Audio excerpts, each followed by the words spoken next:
আপনারা দেখছেন বাংলার আয়না চ্যানেল। তো দর্শকবৃন্দ, এই মুহূর্তে আপনারা দেখতে পাচ্ছেন অ্যাকচুয়ালি শিলিগুড়ি মাটিগড়ায় যে ঘটনাটি ঘটেছে, শিলিগুড়িতে গোমাংস ভর্তি গাড়িকে দেখেই বজরং দলের নজর সেদিকে পড়ে যায়। তারপরে তারা নিজে হাতে আইন তুলে নেয়, নিয়েই গাড়িতে অ্যাটাক করা হয় ড্রাইভার থেকে নিয়ে, এবং এই গাড়িতে একজন মহিলা ছিল, তাকেও আক্রমণ করা হয়, তাকেও পেটানো হয়।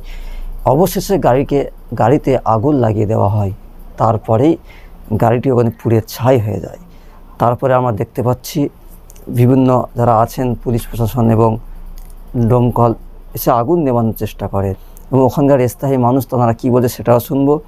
কিন্তু এভাবে যদি বাংলায় ঘটনা ঘটতেই থাকে, যেহেতু সামনে তো কুরবানির ঈদ আসে, তার আগে যদি এমন বাংলায় উত্তেজনা উত্তপ্ত করার যে চেষ্টা চলে, তাহলে কিন্তু পরিস্থিতি কোন দিকে যাচ্ছে বা কোন দিকে যাবে সেটাও বোঝার আছে, আর সেটাও আমরা বুঝতে পারছি।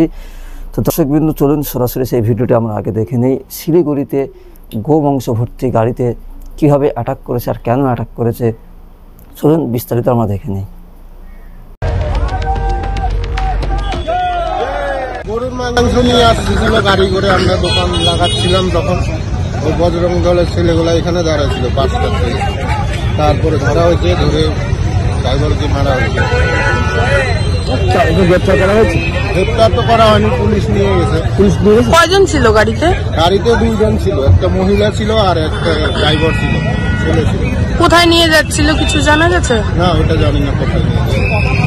নিয়মিত এই রাস্তা দিয়ে আমরা তো ওইটা জানি না, আজকেই দেখলাম।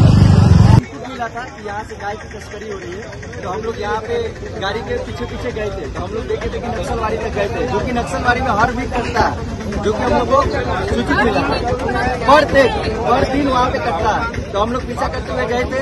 उसके बाद फिर हम लोग देख आए तो ये लोग गाड़ी कहाँ घुसा हम लोग को पता नहीं चला। उसके बाद हम वेट में आके यहाँ पे रुके थे, तो जब हम लोग ये गाड़ी को रोके थे तो इसमें देखते दो लोग है, एक लेडीज है एक जेंट्स है।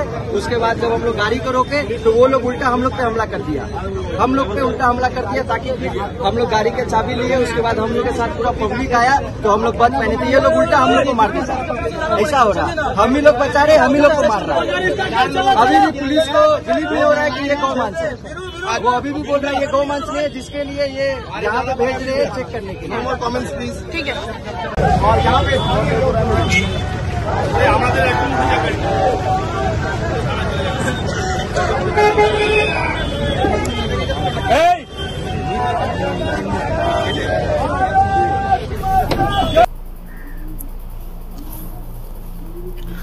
তো দর্শকবৃন্দ, ভিডিওটি দেখলেন। শিলিগুড়িতে গরুর মাংস ভর্তি গাড়ি দেখেই বজরং দলের এক দল তারা সেই গাড়িকে আটক করে এবং তারপরে ধস্তাধস্তি, তারপরে গাড়ির চাবি সেখান থেকে ছিনিয়ে নেওয়া হয়। তারপরে গাড়িতে দুইজন ছিল, একজন ড্রাইভার এবং একজন মহিলা। দুইজনকে গাড়ি থেকে নামিয়েই মারধর করা হয়, গাড়িকে আগুন লাগিয়ে দেওয়া হয়। প্রশ্ন একটাই রয়ে যায়, গাড়িতে করে যদি গোমাংস ভর্তি করে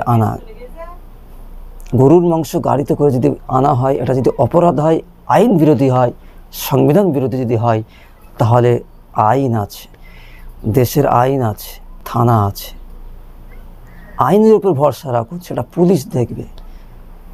বজরং দলের কি প্রয়োজন হয়েছে, তাদের এমন কি জ্বালা পড়েছে যে শিলিগুড়িতে ওই গোমাংস ভর্তি হওয়া গাড়ি, গরুর মাংস আনার গাড়িকে আক্রমণ করবে, গোমাংস ভর্তি হওয়া গাড়িকে অ্যাটাক করবে, আগুন লাগিয়ে দেবে।